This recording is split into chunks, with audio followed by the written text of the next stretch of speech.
Hi guys, welcome to another video. Hope you're all keeping well. As promised in the previous video regarding my 20 alternative horror movies to watch over Halloween, I've just managed to find the time to squeeze in part 2. I've got another 20 alternative horror movies here to show you all. I presume the majority of you haven't seen them. So I've got 20 more alternative horror movies to show you. Okay then guys, without further ado, let's just get straight into it. So, the first one I'd like to show you is a DVD. Now this is actually another one of those creepy house movies. This is from 2019. It stars Lindsay Foster and Karen Henson. And that's a movie called The Baylock Residence. Yeah, I'll just read you the synopsis, guys, just to give you an idea of what it's about. After the death of her sister, Patricia inherits her family's estate and soon discovers that something or someone has been haunting the home for decades. Now, as Patricia digs deeper into the home, she uncovers a disturbing family secret that she must bury forever. So there you go, guys. This is described as a unique, creepy blend of Downton Abbey and The Conjuring. So there you go. That's the first alternative horror movie of Halloween I'd like to show you. That is The Baylock Residence. Next up is another creepy house movie. Now this is set in America, if I can remember, from 2015. This is a movie called The House on Pine Street. Again, I'll just read you the synopsis just to give you an idea. Jennifer and husband Luke move back to her hometown in the hope of finding a calm environment for the arrival of their new baby. Luke has found the perfect house, but Jennifer feels uneasy and soon begins to experience strange phenomena. So there you go, guys. That's the synopsis for this one here, The House on Pine Street. It's a very, very enjoyable haunted house movie. So if you like these kind of movies, you'll definitely get a lot of pleasure out of that one. So there you go, guys. That's The House on Pine Street. Next up is, now this is a movie I haven't watched for quite a few years. It's set in a creepy office at night, and it's an American movie, and that's a movie called Headhunter. Fantastic cover there, guys. Yeah, and again, I'll just briefly read you the synopsis at the back. The best way to get ahead in business is to keep your own. Relating to one of the decapitation scenes in the movie, Say No More. An ambitious young go-getter, Ben, signs on with a sexy corporate headhunter. Ooh, Mrs. Sarah Teeney, who immediately finds him a new job with great pay and only one drawback. It's the graveyard shift. Not a problem. Ben accepts the job as well as Sarah's sexual advances. Professional reasons aside, this is one line Ben should never have crossed. He quickly learns that his co-workers are actually the tormented souls of Sarah's previous conquests. So there you go, guys. Very, very creepy movie set in an office. There's a couple of stills, guys. That's a movie called Headhunter. Next up, now this is a foreign movie. It's actually a Japanese one, to be more precise. It's a very good anthology movie. I watched it a couple of weeks ago. I really enjoyed it. The stories are very good, and that's a movie called Phobia. So if you like your creepy Japanese horror anthologies, I guarantee you'll get a lot of pleasure from this one. There's one particularly creepy scene involving a mobile phone, but I'll say no more about that. Yeah, it's a horror anthology with 4 interconnecting stories of fear. So there you go, guys. That is a Japanese anthology called Phobia. Next up, now this is a rare movie from the 1960s. It's in black and white. I've only watched it once. Actually, it was shot in Italy, and it's a movie called The Monster of Venice. Great cover, guys, and there's the back. The Monster of Venice. One of the last horror films from Italy shot in black and white, The Monster of Venice reveals itself as both a commentary on and a participant in that country's genre cinema shift from gothic horror to giallo shockers. At issue was the struggle between decaying Gothicism and encroaching modernism. Yeah, the film owes much of its inspiration to Germany's popular Edgar Wallace creamy films.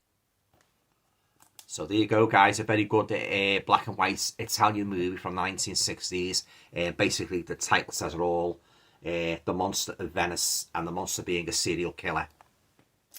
Next up is, now this is based on an Adam Neville novel. I don't know if any of you guys are familiar with the British author Adam Neville. He's wrote some cracking novels, and this is I think this is one of his first ones, set in the woodlands of Scandinavia, and that's a movie called Ritual. I'd love to see this get a Blu-ray release. It's a very good. I read the novel. It's kind of a folk horror story, guys. Involving old college friends who decide to take a hiking trip deep into the Swedish wilderness, where they encounter a nameless horror. So basically, yeah, so as I say, guys, it's a folk, very much like The Wicker Man, kind of a folk horror movie set in Scandinavia. That is The Ritual. Now, this is next one up. This is this kind of movie. If you like creepy stories involving airplanes or air hostesses, I think this one will be right up your street. But I must warn you, it's very, very gory. The kills are very brutal. She's this stewardess. She's absolutely psychotic, and it's a movie called Deadheading. There she is on the front. She's absolutely fruitcake. She is, yeah. She just meets men in bars when she's on a layover, and she just kills them mercilessly. You know, yeah. I think this is the first movie I've ever seen where there's a stewardess as a serial killer. Lovely picture quality as well, guys. Yeah, Anna is a flight attendant who hates her job. She deals with passengers throwing up, men groping her. Oh, missus, and long hours. Now, when she arrives at London's Heathrow Airport after a flight from New York, she's exhausted. Her look changes when she heads to the bar where she meets a handsome man. He follows her back to her room for a spontaneous fling that ends badly when she wakes up in the morning to find him dead. Anna struggles to proceed. He was obviously murdered, but who did it? So we all know who did it, but I won't reveal anymore. So there you go, guys. A great movie about a murderous air stewardess. That is Deadheading. Highly recommended. Next up, another equally highly recommended movie. This is from around about 1978. This is actually a foreign movie, guys, so I can't read you the back. But it's American-made movie. But this issue is this DVD was made in in Germany. Yeah, it stars Richard Crenna, Joanna Pates, and Andrew Prine and Cassie Yates. That's a movie called The Evil, about a very, very creepy house. Great movie, guys, if you like your haunted house movies. Richard Crenna's fantastic in this, yeah. There you go, guys. That is The Evil. Great movie. Another great one here. Again, about a creepy... Well, this centres more on a creepy room in a house. It stars a Kate Beckinsale. That's a movie called Disappointment Room. Title says it all, guys. All about this room called The Disappointment Room in this very, very creepy house. Yeah, Kate Beckinsale really on the money in this one. So there you go, guys. That is The Disappointment Room. Next up is a movie. This is an American movie, very much along the lines of Poltergeist and The Exorcist. It was made in 1976, and it stars Alan Scarf, Beverly Murray, and Roy Witham, and that is a movie called Kathy's Curse. Fantastic cover, guys, yeah. Again, the title says it all. This little girl called Kathy, she's got this curse about her. But yeah, it's all centres around the creepy girl, creepy mediums, demonic dolls, and plenty of 70s foul-mouthed Muppet mayhem. Experience one of the strangest Exorcist, Omen, Carrie-inspired grindhouse hits like never before. Yeah, it's a great one, this, guys. If you like movies like The Exorcist and Poltergeist and Carrie, you will get a lot of enjoyments from Kathy's Curse. Highly recommended movie. Great stuff. There you go, Kathy's Curse. Next up, now this is not so much a horror movie, it's more of a psychological thriller involving seances and mediums and so forth. It stars Kim Stanley, Richard Attenborough, and Annette Newman. Was it magic or murder they planned? And that's a movie called Seance on a Wet Afternoon. Great British psychological thriller from the 1960s. 1964 to be precise, yeah. Some great stills, guys, from the movie. Richard Attenborough's fantastic in this. Yeah, so if you love your movies about mediums, I guarantee, you'll enjoy this one. But as I said, it is in black and white. So there you go, guys. That is Seance on a Wet Afternoon. Next up is, now this is a great supernatural movie, ideal to watch on Halloween. starring William Shatner, Ernest Borgnine, Ida Lupino, and John Travolta. That's a movie called The Devil's Reign. Great black magic movie. There you go, guys. The Devil's Reign. For fans of the Shaft and Devil cinema, with one of the wildest effects-laden finales ever. Yeah, it's one of the most notorious drive-in shockers of the 1970s. Yeah, it actually involves the Church of Satan founder Anton LaVey, who gave advice for this movie on the set. Yeah, Eddie Albert, Keenan Wynn, Tom Skerritt, Ida Lupino, and even John Travolta starring in his movie debut at the most hellishly over-the-top movie. So there you go, guys. That is The Devil's Reign. A great movie if you like watching black magic movies on Halloween. Next up, now, if you like movies about cats, creepy cats, I think you'll like this one if you haven't seen it. It stars Michael Sarrazin, who was fantastic in Frankenstein, A True Story, Gail Honeycutt, and Eleanor Parker. Again, this is from 1969. Great edition by Indicator. It's a movie called Eye of the Cat. Loads and loads of cats in this movie, guys. And yeah, a great cast and that, you know, great story. Eye of the Cat, fantastic. Another fantastic movie here. This is a British movie. I think it was made around about 2004, 2005. It stars Jane March, Anna Brecken, Linda Hayden, and Bill Murray from The Bill and EastEnders, and that's a movie called Stalker. Nightmares don't end when you wake up. Retreating from the city to her family manor, an author hopes to clear her mind to focus on her new book. But when a mysterious new assistant arrives, she descends into severe paranoia as murders start occurring at the mansion. Featuring a hair-raising twist, Stalker is a terrifying nightmare involving murder, madness, and bleak reality. I'll certainly second that. Great, and as I say, Bill Murray is in this and that, you know, a great actor. There you go, guys. Highly recommend it. That is The Stalker. And another movie that begins with an S. This was actually had a Japanese version as well. This is from the producers of The Grudge and The Ring, and that's a movie called Shutter. All involving creepy photographs. Great movie, guys. Yeah. Soon after New York newlyweds Ben and Jane arrive in Japan for Ben's latest photography assignment, they discover disturbing ghostly reflections of a strange woman in their own photos, and this spirit image seems determined to torment and terrorise the young couple forever. Yeah, this is a great movie, guys. If you like movies about creepy photographs and that, I highly recommend this one. Shutter. Fantastic movie. Next up is, now this is on the Black House label. It's from 1986. All to do with the living dead, but in this case it's the living dead of the female gender, and that's a movie called the Revenge of the Living Dead Girls. This is a lot of fun. I had a real blast watching this one, guys. The Living Dead Girls. A chemical company manager and a secretary are both involved in corruption, sabotage, and blackmail, which leads to toxic waste turning the corpses into killer zombies. Yeah, as I say, it's great fun. It's in French but with subtitles. Oh, it's got the English dub as well and English subtitles. Yeah, so there you go, guys. From 1986, that is the Revenge of the Living Dead Girls. Great movie. Next up is, now if you don't like rats, you would be well advised to avoid this one, because there's a hell of a lot of rats in this movie, and I mean a hell of a lot of rats. Yeah. And that it stars Bruce Davidson. It's from 1971, and that's a movie. It's based on the book Ratman's Notebooks. It's a movie called Willard. It's actually got a sequel as well called Ben. If you remember the song Michael Jackson sang Ben, that's played in Ben, the sequel. But I didn't think Ben was as good as Willard.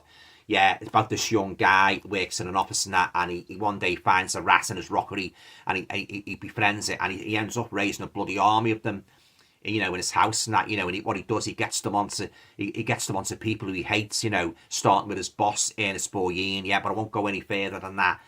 I'll let you see it for yourself. Bruce Davidson's fantastic, and this is Willard, the rat-loving Willard and that, you know, and oh yeah, great. As I said, but if you don't like rats, you might be well advised to avoid this one. There you go, Willard. Excuse me. Next up is an American movie from 1993. This is actually a sequel to Witchboard, and this is Witchboard 2. I thought this was better than Witchboard. Great movie. Lovely, lovely picture as well. Yeah. Beautiful young woman unlocks a passageway to pure evil in the spine-tingling supernatural sequel to Witchboard. So there you go, guys. A great sequel. Better than the first one. That is Witchboard 2. Highly recommended. And another highly recommended movie I've got here. Nice slipcover as well. Reversible artwork. This is... hang on, guys. I'll just take it out the slipcover because it's got the synopsis at the back here. This is from 1980. It stars Lawrence Tierney, John Amplas and Melanie Vale, written and directed by John Russo. That's a movie called Midnight. Great movie, guys. There's the slipcover. Very, very brutal in parts. Yeah, a decade after co-writing Night of the Living Dead, writer-director John Russo gathered members of George Romero's Pittsburgh crew to film a new shocker, fueled by equal parts grisly grindhouse jolts and 80s satanic panic. It's about a family of crazed homicidal rednecks. Yeah, an ordeal of graphic butchery, shag carpets and devil worship. So there you go, guys. Everything what a devil, a person of, a fan of devil worship movies could possibly wish for. That is Midnight. Great movie and a great slipcover to boot. There you go. Midnight. Right, and last but by no means least, now this was one of the very first movies I ever rented on VHS when I got my first VHS recorder in January 1986. American movie.